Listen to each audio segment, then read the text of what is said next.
Hello and welcome to our continuing coverage of the Nigeria 2023 presidential and national assembly elections. Of course, in most parts of the country, most parts now of the country, polling would have closed as we speak, because the official time for the close of polling is actually 2:30. But there's no question at all that in quite a number of places across the country, voting will be going on because of the late arrival of materials and, of course, INEC officials. And so for quite a number of places now, voting actually started very late. And the INEC chairman has said, look, voting will not end in most of these places where materials arrived very late and voting didn't commence on time until everybody on the queue has voted. And with what we're hearing and with what we're seeing, well, there are delays in quite a number of places. But joining me on the program right now to speak more on all of these issues,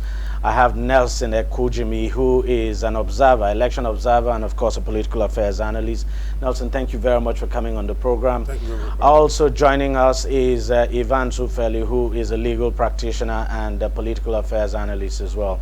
Gentlemen, thank you very much for coming on the program. Let me start with you, Nelson. You've gone round. Tell me what your observation is from what you saw. Yes, thank you very much. My observations are not quite different from what you have just read out in your opening salvo, that there were delays of late arrival of INEC personnel at polling stations. I covered Not all the polling stations. Not all the polling stations, actually. I covered between Agege, Ikeja, and Alimosho. And I must report that in those areas where I covered, we observed that INEC started arriving at the polling stations at about 9 a.m. And and of course it will take some time before they organize and set up. And yes. we even had cases where even as that they arrived at 10, like where I voted at Ward 11 polling unit 09 Agege local government. They arrived there at 9. We started voting at 9:53 a.m. because I took note of the time we started accreditation and voting. And as at 2 p.m. when I left the place, the queue was almost exhausted. Likewise, so many other polling stations in those localities. By and large, the Beavers machine worked very well, and the turnout was, we can say, fair enough, because we had very high hopes of a huge turnout. But until the results are out, then we'll be able to measure what the turnouts are. You just talked about the Beavers machines, and we saw a number of cases where things didn't go quite well with the Beavers machine. Of course, they were eventually sorted out, but we've also received reports from some other locations across the country where there are issues with the Beavers machine. And we've seen, for instance, situations where thugs, political thugs, now stormed polling units, polling stations, and just took away the Beavers machines. Well, elections, just like life, is a mixed bag of the good, the bad, the ugly. We thank God that these agents of darkness, what they are taking away is the Beavers. God forbid the day that we'll be having an election and they will come and abduct voters on the queue. So I think I can't give any explanation to what they want to achieve with the Beavers other than to disrupt the process. And being conscious of its responsibility, one expects that in such situation, INEC will immediately have to produce a replacement and allow the process to go. But be that as it may, I think the message out there to all of us is that, look, those who don't wish this country well are not sleeping. So also those of us who want the country to move forward, and be prosperous and peaceful, must also ensure that we have our two eyes open 24/7. Evans, let's talk about turnout. You look at the history of turnout during elections in this country, not quite impressive. 1999, when we had the first election, if my producer could bring up that slide now. 1999, turnout was 52%.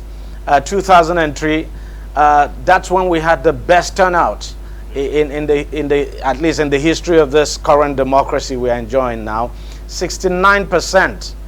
And after 2003, it's, you know, turnout has been on a downward spiral, and 2019 was the worst, 34%.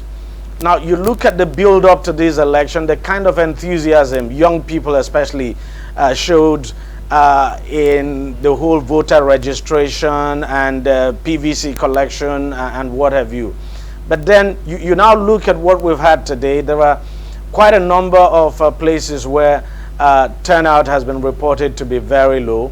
Even in Lagos here, I went to quite a number of polling units. There were polling units I went to, you know, in fact, you could say, you know, voting was essentially concluded at about 11, even before 12, because there was just no voters there. You know, people who came to cast their votes came very early, and after then, nobody. You know, and I waited at some of these polling units now for quite some time, hoping that people would come. So, do you think we're likely to see a huge turnout this time from what we're seeing?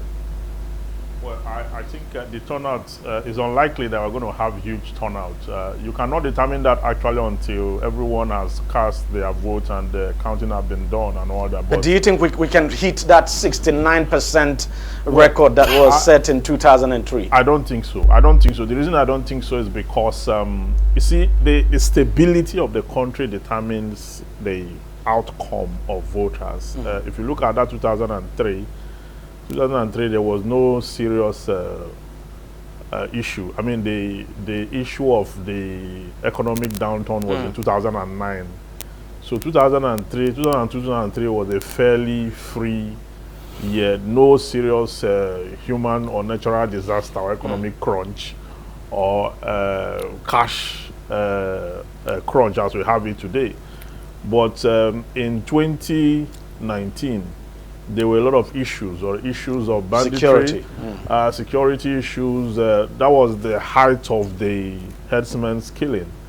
And when you look at it then, there were a lot of local governments that had been taken over by even the bandits at that time.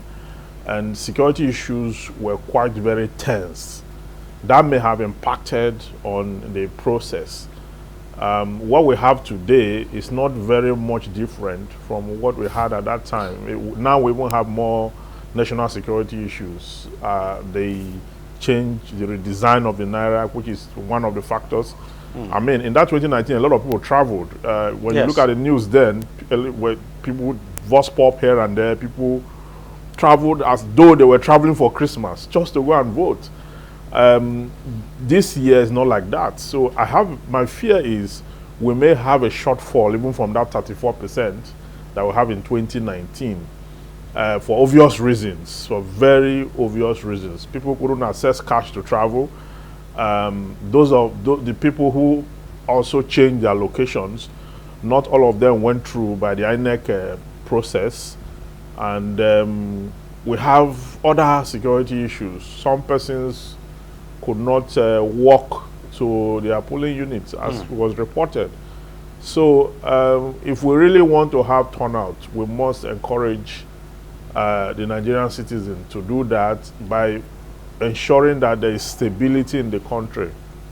And sometimes when you have excessive militarization of the process, where soldiers are deployed and then they are all over the place, which is not absolutely bad given the situation we are in, but it has a way of also, you know, stirring up the psychology of a likelihood of violence and all that. So, by and large, we will commend those who have come out to vote. It is our civic responsibility to do so.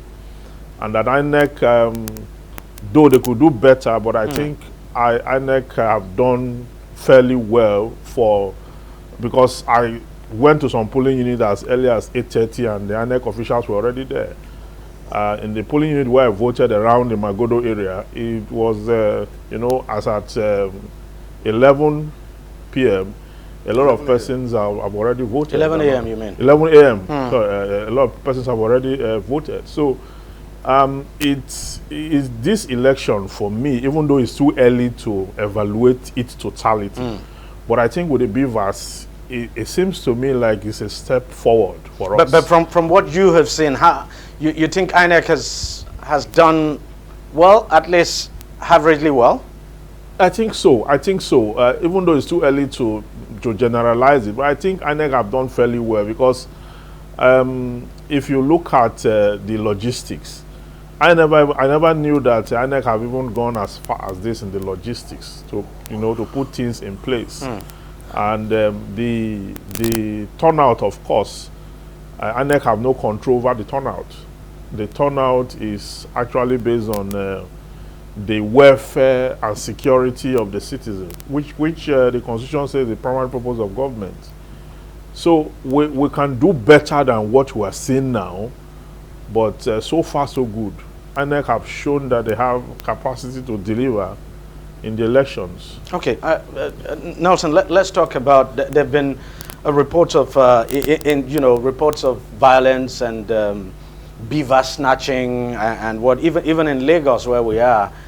You must have seen some of those reports and all of that. Do you think those reports are capable of putting a dent on this election? This election?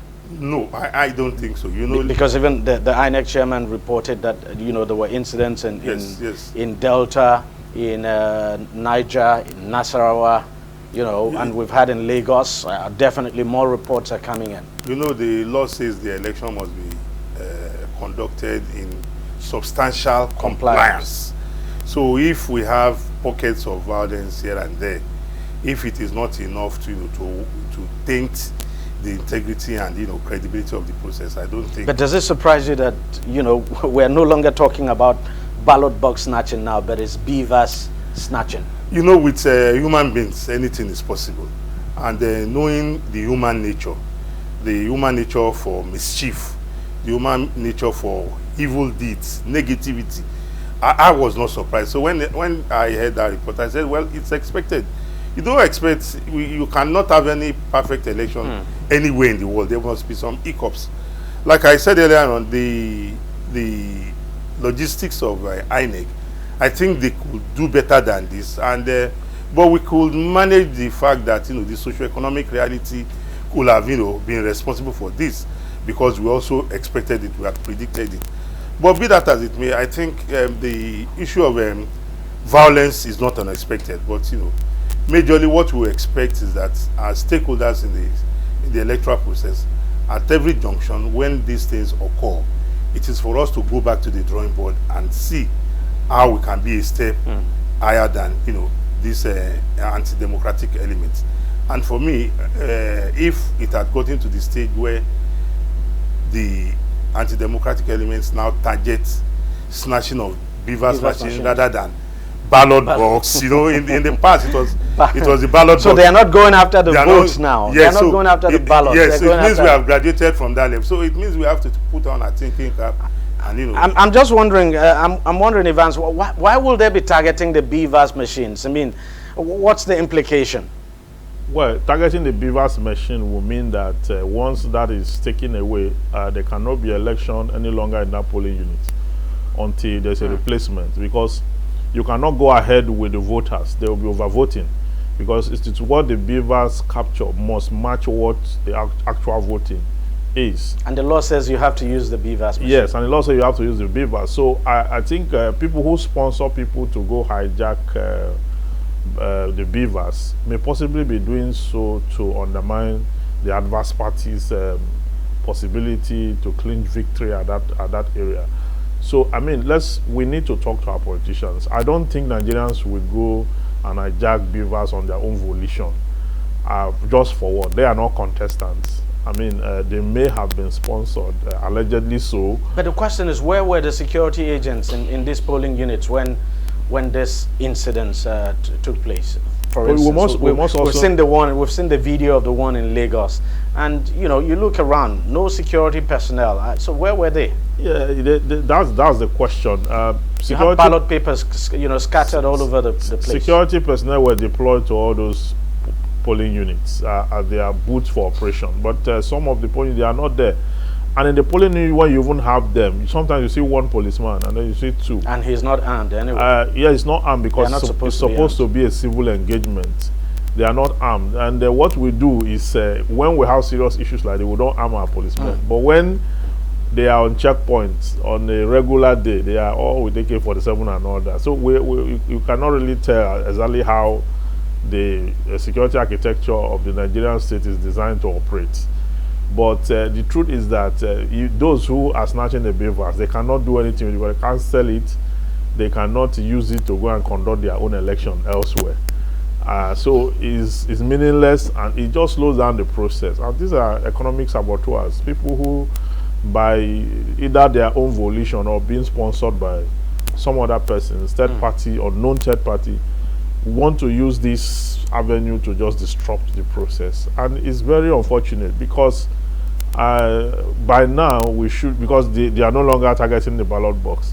And I look forward to the day where we will no longer have a need for the ballot box. That is when really our vote will will go fully begin electronic. Yes. Well, maybe by that time it's the electronic machines Absolutely. that will be snatched. Absolutely. because this is it's really not funny, because if these guys could snatch the beavers machine, so imagine if you had electronic voting machine in place where people would just be required to go and thumbprint, then you could have a situation where people could just come and either vandalize or take the entire voting machine away, and if there's no backup, then it becomes a problem. Absolutely. It's disgraceful anyway. Nelson, let's talk about vote buying. One of the reasons, if not the main reason, why the federal government introduced this cash naira swap, or is it naira swap or naira redesigned policy now, was just because the government wanted to stop vote buying. And today, of course, we've heard the EFCC saying that it arrested a number of persons in different locations across the country for vote buying. I'm just seeing something about the EFCC arresting about, the EFCC now reporting that it made 17 arrests now, arrested 17 suspects in Kano and Katsina for vote buying. So do you think, from what you have seen in the course of your observation now, do you think the policy has stopped, or probably reduced vote buying? Absolutely. I don't agree with the fact that our elections is determined by vote buying. Only that, the level we degenerated to in the previous elections, like we witnessed in, I think it was Edo 2016 thereabouts, where there was open display of cash. At every point in time, the politicians have always lured or induced the voters, to come and perform their and it's not just money they used to. It's not just money. So there are other things that the voters can be induced with. And I don't think it's a crime if you are telling somebody, come and vote for me and take a bottle of Coke. It means that you want to take care of his comfort on that day. Even in developed climes, when you go to religious institutions, one of the ways to want to, win your heart is the hospitality you are offered on your first day, for you to assume that, this is how it will roll. So for me, the issue of vote buying, I think it is primitive to bring out a policy and say you want to reduce vote buying. It's an insult to our collective sensibilities as, electorate, because I have millions of Nigerians who come to the polling stations, and, even when you bring all the money in the world, they are telling you, no, this is not why I'm here. I have a purpose here. So what are we going to say about that? So those people who want to sell their conscience for a pot of porridge, are the ones, we can look at that, we can, take out such a mess from our system. But to say this policy is designed to curb vote buying, if we do a post-mortem of the election in the days ahead, we'll realize that in as much as we are trying to curb vote buying, it has also caused collateral damage in terms of voters' turnout. Because you can see the socio-economic reality as reflected in how the people have come out to vote. Because the expectation we had, which we all knew, was that the socio-economic reality has made a lot of people to say, look, I'm not even going to vote have not been able to access. And the Naira redesign policy has even reduced the number of people who could travel from point A to point B. I know a lot of people wanted to go to where they were registered, but because they couldn't access cards, they said, what's the need? I better stay where I am. So it has... And there's the petrol scarcity. And there's, you know, so the havoc it has done, as much as we are trying, maybe in the days ahead, we'll weigh the pros and cons and see where we are. Evans, what's your take on this? Well, in response to Mr. Nelson, according to the Electoral Act, it is an offense to induce a voter. And that's in response to a contestant or a candidate is not expected to give coke, like he said, for the purposes of entertaining a voter. It is wrong. The Electoral Act. When politicians hold rallies, when they hold rallies and yes, they give out drinks and all of that, yes, what do we call that? That is a rally. That is not election. Are they not trying to? No, I'm not talking about. I don't think Nelson talked about election anyway. Do you mean election? No, I didn't mean election. I didn't mean because even on election day, you see that people in the locality always want to make the electoral officers comfortable to do their job, because when they are performing that responsibility, the electoral officers arrived at 9. If he has to sit there till 6, he's not expected to leave his seat. So somebody has to take care. Oh, my son, take this so that you'll be able to pass. Because like we always say, when the stomach is hungry, the body cannot function effectively. Yeah, that's correct. Okay, so go ahead. Go ahead. The Electoral Act outrightly expects that there must be a strong level of objective fidelity, that the voter is not involved in any gratification for the purposes of voting a particular candidate and all that. So the responsibility of the contestants is to 2 days to the election to close down their campaign by law. And once campaign closes, the next thing they're expected to do is to have their agents and the polling units on the day of election. And their agents are not there to campaign any further or to give gratification to anybody to do anything to that effect. So, but what we have here in our clan is that some other persons, they go ahead and start giving money by the side to ensure that people are swayed by their choices and all that, and that's an offense. If you look at it deeply, you find... I understand you. I mean, voter inducement is not allowed, but do you think this policy, the Naira redesign policy, has had any impact at all with the ongoing election? It has. I mean, has it reduced vote buying, so to speak? Well, for me, I think because we still, I saw EFCC officials all around, and my point, the reason I'm asking you this is, did we need the policy in the first place if we were going to send these EFCC officials to go around? Because you could see the EFCC officials going around, and now they've just announced that they're making arrests. So what was the essence of introducing the Naira redesign policy now to stop vote buying, if we had the EFCC and other security agents to check it? Now, to answer your question, in one of the polling units, the EFCC got there, and for want of what to do, they were asking the voters whether the ballot papers have arrived. Now, you see, because... How is that? Yeah, because they are largely, for want of what to do, because their assignment, what they sent them to go and do, they have not been able to see who is in breach of what. The EFCC is supposed to enforce infraction against the Money Laundering Act, and not the EFCC, not the INEC Act. Okay, so they got there and they were asking other questions. They have skipped their jurisdiction. Now, talking about the Naira redesign, for me, I don't think it has made any difference. The difference it has made really is negative, because that policy is counterproductive. The policy came and left people suffering. I mean, people are unable to travel because of what the outcome is. And they were supposed to curb vote buying. We are looking at it from a very narrow point of view. Votes are not bought on the day of elections. the vote we are saying, vote buying, votes have been bought a long time ago. Okay, I mean, those times that the politicians were visiting community leaders, the king, the youth leader, the women leader, the churches, the mosques, and all that. They don't go there empty-handed. They go there, talk to them, give them money, ask them to vote. So at the end of the day, what they do on the day of election is not the actual vote buying. There is a build-up of giving gratification up until the day of election. So if you find any other political party giving money for gratification on the day of election, that may be extra. That may just be to err on the side of surplusage. I mean, our politics is heavily financially induced. And that's because the people are impoverished.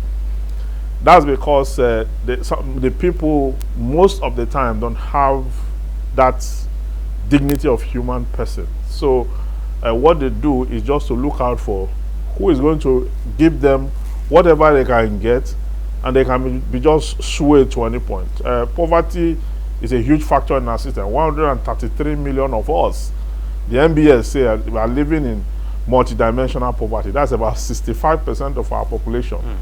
Now, if you look at that 65%, a huge chunk of them, we're going to have them in the on days like this, looking for what to get in exchange for their votes and all that. So it's a problem.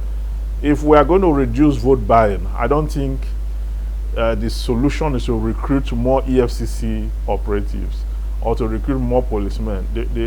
The solution to the problem is to increase the welfare and security of Nigeria. And the truth is, it's quite embarrassing. It doesn't speak well of us at all to have the EFCC going around polling units on election day. Yeah, even if they arrest, even if they arrest people, it will be difficult for them to prosecute. It just doesn't speak well of us as a people. It does not. Even if they arrest people, it's going to be difficult for them to prosecute, because just like the EFCC chairman said today, they got out to some polling and they found some candidates, party agents, giving rice, beans to some voters. So, I mean, under the Money Laundering Act, it's clear as to what amounts to money laundering, okay? You are taking, as an individual, 500,000 outside the banking system as a corporate body, monies outside the banking system, as it were. So, you are not going to be able to use yam, gari, and then maybe those who are giving beans to determine money laundering. It does not fall within the threshold and the value of what you are supposed to prosecute. So even when you arrest them, where would you, I mean, people could say they are giving it as goodwill to alleviate poverty of the citizen and all. Let's quickly talk about something now before I let you go, before we conclude this session now. How a candidate can be declared a winner, because a lot of people don't understand this, that look, it's not just enough for you to win the majority of votes cast. Section 134 specifically clear. So let me start with you, Evans. You're the lawyer here. Can you speak to this section now, Section 134, and why it's very important for everybody to understand this section so that they don't get misled? Yes, to win the election as the president of Nigeria, the law says that, first of all, you must have the highest number of vote casts. Okay, that's one level. Okay, the second level of it is that you must win at least 25% of 24% of 25 states. Okay? That's 25%. 25%. Yes, that's a quarter of the vote in 2/3. Yes, in 2/3. Yes. That's 24 states. Yeah. You understand? Before you can clinch it. So if a candidate, maybe the highest number of, he beat every other candidate, but it's just in 12 states, or maybe just in 10 states, a candidate cannot be declared because of the lack of spread. So you must have the lack of, you must have that spread across. Why do you think the framers of the Constitution, came up with this idea? Yeah, the reason that was done is because the president must have been voted from at least a larger percentage of the country, and not just a section or region. Okay, because if it is that a region can produce a president, it means that when politicians campaign, they may not have to go to a certain region at all. And you know that the person that is coming is going to be the president of Nigeria, not the president of a region. And it is made that way so that the person can come on the merit to represent a wider spread of the country. That is why the framers of the Constitution made that so. It is not simple majority. It is not simple majority. It is the governorship election, that is simple majority. But for that of the president, you must have the holistic and panoramic spread across board to give you that position.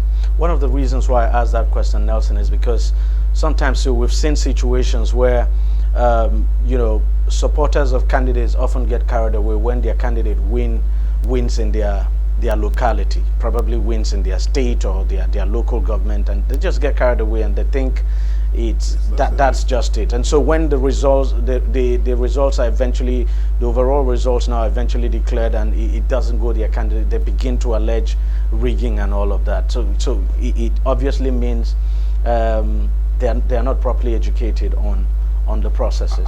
Absolutely. And you see, even it starts right from the polling stations. When the way some of our voters behave, they behave as if the election will be conducted only in their polling stations. And really, I'm looking at the some of the papers now. People are just throwing up results of polling unit. Oh, this candidate has won this polling unit. That candidate has won this polling. Which is against the law. It's not good. Because the law recognizes that the only authority that has the power to announce results is the Independent National Electoral Commission. So once you use this medium to advise, you know, people to discountenance any result that they see out there, except the results that are on the INEC, you know, website and the announcement that is made by INEC. Because when you see this type of results, we have seen cases whereby people go and, you know, concoct results. People bring results of previous election held 4 or 8 years ago. And before you know it, you get carried away. You start, you know, swimming with the tide, just like a mob without a head. So it is important for us to, you know, like Evans rightly said, the essence of the framers of the Constitution in that format, that it should be 25% in 2/3 of the state, is that they want whoever emerges as the president to have a national spread. Yeah. All right, gentlemen, I want to thank you for coming on the program. Thank you very much for your time, and we'll wait and see how the process ends. Ivan Sufeli, thanks a lot, and Nelson Akujimi, thank you very much. Thanks for coming. We'll take a short break, and we'll be right back. Stay with us, don't go away.